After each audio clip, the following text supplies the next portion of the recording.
Hello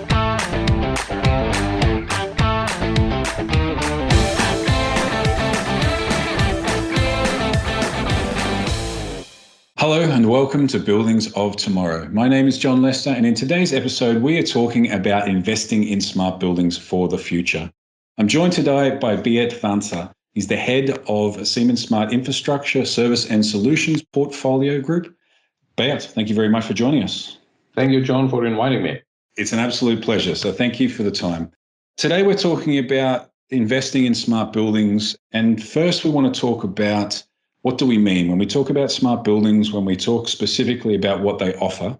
How would you summarize what we mean when we say smart buildings?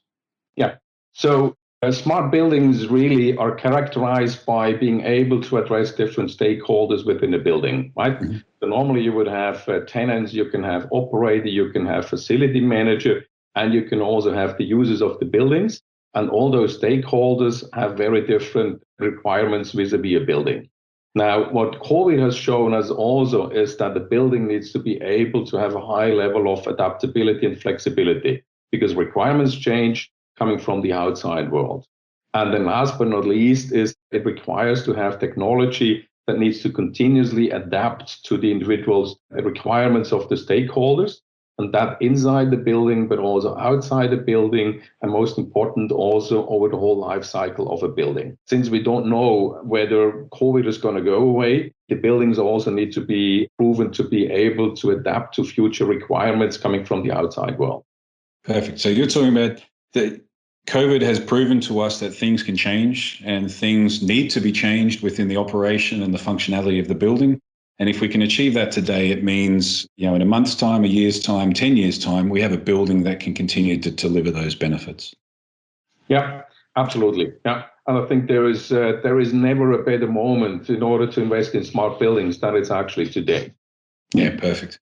If I was a customer, if I was a building owner and I went through the process of investing and creating a smart building, whether it was a greenfield site, a new building, or it was an existing building, that I bring some of that technology that you talk about in to deliver this smart building benefits.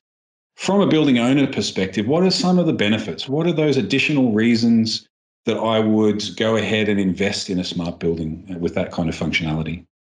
So what you're looking at really is three different requirements. The first one is OPEX reduction. You want to make sure that your OPEX of maintaining a building are continuously optimized. The second one is that you have operational excellence in a building, and through that also remote connectivity of the building. And the third one is what makes a building smart is really it's got to be people-centric. So the tenants want to be able to interact with the building and its infrastructure. Perfect. I would love to jump into each of those in a little bit of detail, if that's okay with you. I think the first one you mentioned was OPEX reduction. How can a smart building help deliver that benefit to an operator? Yeah, so traditional buildings were very much focused on energy efficiency. And why is that so? Because 80% of the cost of a building are actually incurring after the building has been constructed. So that means that a lot of requirement and focus on optimizing the building and the energy efficiency, improve the energy efficiency during the life cycle of the building.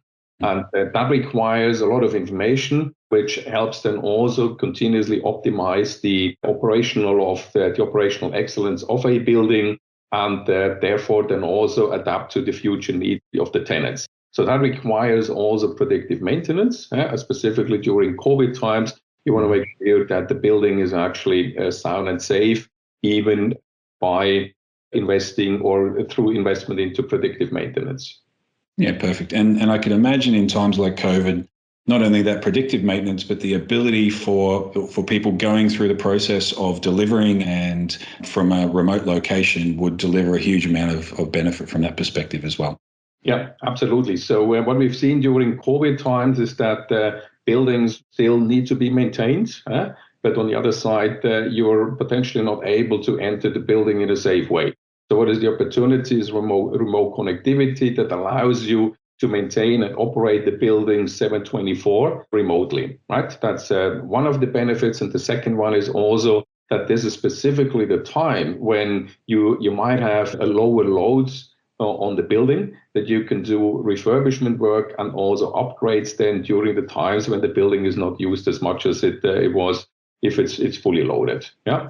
And last but not least, also, if you look at the different requirements of a building that you do have, be that a production building where you have less flexibility versus an office building where you have more flexibility of bringing in more or less people, that is also something that you can steer through remote connectivity. Yeah, and I can imagine it would have a huge impact because, like you described at the start, what we're recognizing in times like COVID is that almost on a daily basis, not just the functionality, but the usage of the buildings is changing. You can't be at a building every day. You can't be physically on site and investing the time to make those changes, to test, to verify on the regular basis that we're seeing at the moment. So that remote connectivity brings a huge amount of power to deliver that requirement and make sure people are safe and also recognize those OPEX reductions that you talked about. Absolutely. Yeah. Perfect. And the last one you mentioned was a big one and an important one, like one of the key differentiators between what we would refer to as a smart building and maybe a traditional building of the past is around people centricity. Give us some examples here. Yeah, people centricity really means that as a building owner, you're in the position to interact with the building, right? So making sure that the building adapts to your personal requirements and not vice versa, and showing that smart buildings actually increase the productivity of the users of a building. Why is that though? Because the users feel a lot more comfortable in the building, and through that higher level of comfort, that increases the productivity. Now, how does a building generate an increase in productivity? Because the building makes sure that for the specific needs of the building user, it caters to the specific needs of the user in terms of humidity, but also air quality, in terms of desk booking, and last but not least, and also in terms of lighting control. And what we have at Siemens is we have deployed in more than 300 locations worldwide C-Connect, which is our comfy application from building robotics. And that has proven to be a huge success and driving productivity then within the users of a building. That's a really good point that you mentioned because I know that Siemens is committed to rolling this out across a lot of their sites globally. What are some of the key benefits that you see that are kind of delivering that productivity for the employees within those buildings? Yeah, I mean, first and foremost, we are able to bring back employees safe to the workplace. But that means only the capacity in a building that is actually required and considered to be safe.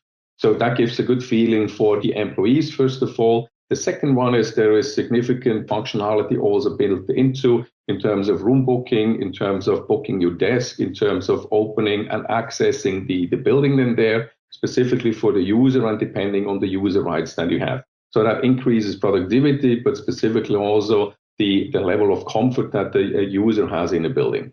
Yeah, and I really like that example because the comfort, the room booking, the functionality of a day, this is something that we know about. But delivering safety and that feeling of safety is something that maybe a year ago we didn't think as a core function of a technology like this. So it demonstrates how flexible this technology can be when you have it in a building and you have it deployed and ready to go so you can absorb those interesting use cases when they arise. Correct. And I mean, COVID has also shown us that we might require less space in the future, but that space needs to be a lot more intelligence, right? And that also is an opportunity for upgrading, continuously upgrading existing buildings and turning them into smart buildings.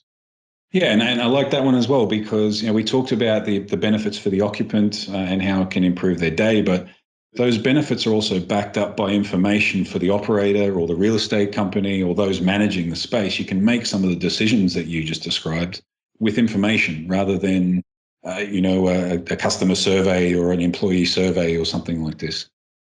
Bayat, thank you so much. I very much enjoyed the conversation, so thank you for joining us. So did I.